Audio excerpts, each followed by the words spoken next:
joining me this evening to discuss really where are India and China likely to go from here ahead of that crucial meeting between Prime Minister Narendra Modi and Xi Jinping, the Chinese president. I'm joined by Abdul Bukti, international representative of the Baloch Republican Party, joining me via Skype from Zurich. Joining me from New Delhi is Sushant Sareen, senior fellow at the Vivekananda International Foundation, and also with me from Delhi is Ambassador Rajiv Dogra, former diplomat, joining us live from Delhi. But Abdul Bukti, who is with us from Zurich.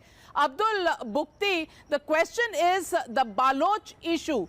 Is this something that has become the center point of this regional politics between India, China and Pakistan? China, when it visits India, it stops over at Pakistan. India raises the issue of Balochistan. India raises the issue of the China-Pakistan economic corridor.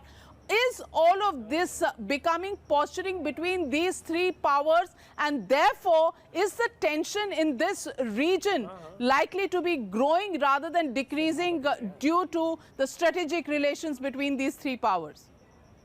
I think that is true, because this region, especially Balochistan, and in the light of China-Pakistan economic corridor, it should be the region where every eye should be, like at this point of time, especially after during such an event like G20 summit. Balochistan should be a very important issue to discuss. Like China is investing $46 billion against the wishes of indigenous and local Baloch people, and Pakistan is using violence to force the Baloch people to accept the so-called China-Pakistan economic corridor. But I want to send the message to China that maybe in joining with Pakistan in their crimes against Baloch people and atrocities in Balochistan, maybe they will be successful in building the China-Pakistan economic corridor, but they will certainly not be able to sustain it and to maintain it for a long time, because Baloch have always resisted Pakistani occupation, and they have always resisted foreign aid and investment in Balochistan in the name of no matter what it be, like in trade or maybe some military or financial aid to Pakistan, because Pakistan has always been using such kind of aids and investments to crush the political and peaceful demands of Baloch people. And Bukti, do you think India has sent the right message to China about Pakistan by raising the Baloch issue, that India can also raise the strategic flags, so to speak, in the region if China pushes it too far?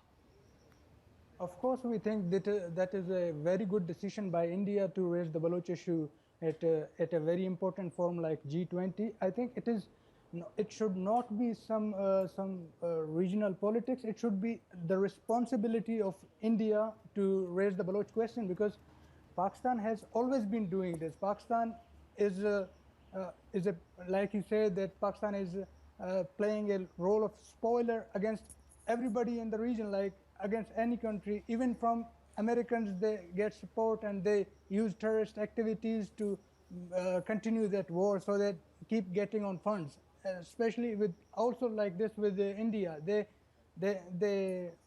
train terrorists, they send them into Kashmir, they send them into Mumbai and attacks. And especially in such a situation, it is very important for India to retaliate, not only because Pakistan is doing this, but because also it is the responsibility of India to raise the Baloch issue, to speak for the Baloch rights, and to do what is right, what is their responsibility. Abdul Bukti, taking your last comment on that, how do you see this entire issue moving forward? Balochistan could be a new strategic flashpoint as far as the strategic balance in this part of Asia is concerned. How much do you see China actually siding with Pakistan, or will China play the balancing act on this issue between India and Pakistan?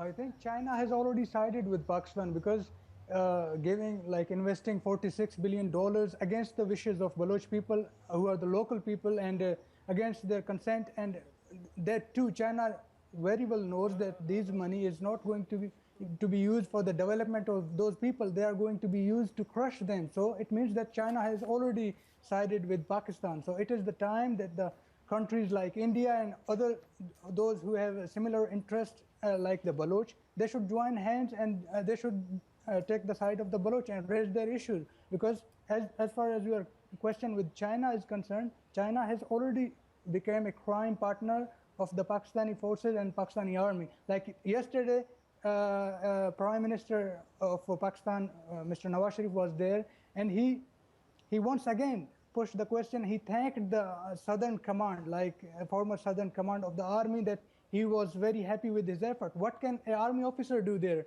if it is for development, if it is for the betterment of the people?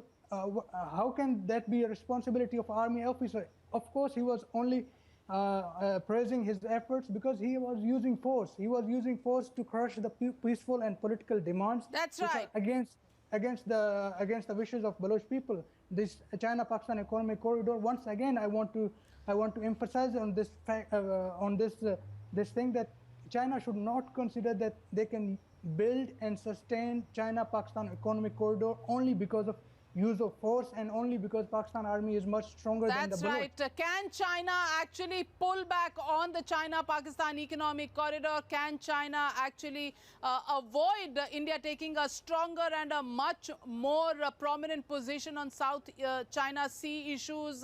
And of course, what happens to the next NSG meeting that is slated for November? All of these issues will be part of the meeting between Xi Jinping and Prime Minister Narendra Modi.